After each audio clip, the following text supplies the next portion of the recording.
Well, Jerry, officials here at the Department of Human Services in Pennsylvania say while the latest iteration of this case is being heard by the United States Supreme Court, they won't be able to send out SNAP benefits to EBT cards, at least while that matter is still being considered.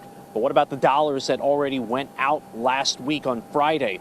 DHS says that $70 million or so dollars, well, they haven't got any directive from USDA saying that money can't be spent. And there have been a lot of legal developments going on around this particular issue, including some breaking developments I'll tell you about momentarily, but it is leaving a lot of people confused.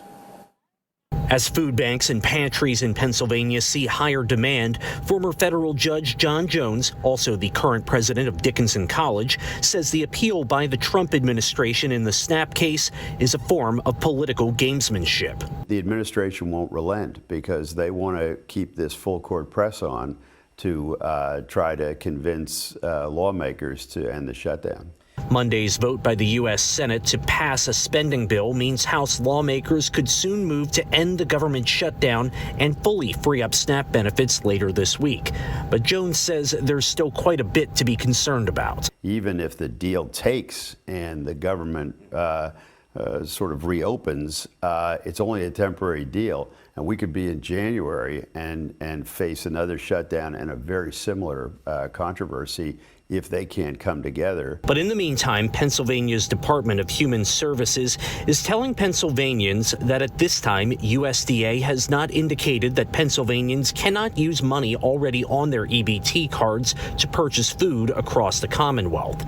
Governor Shapiro is also suing to block a directive from USDA that said states would need to undo whatever SNAP benefits had been distributed. I think the public is increasingly not just lacking understanding for what's happening, but they're getting enraged at the fact that government is so dysfunctional.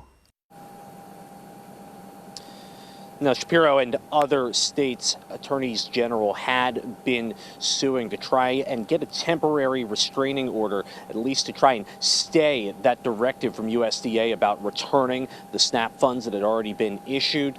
Well, we have just learned, according to the docket in that case, that the order essentially blocking that request to return the money has been left in place. So that means at this point, states won't be compelled to return the dollars. But listen, there are a lot of legal developments, like I said, that are continuing to come in and will continue to come in around this case. We are going to continue to follow all of them for you. But for now, here in Harrisburg, Tom Lehman, WGAL News 8.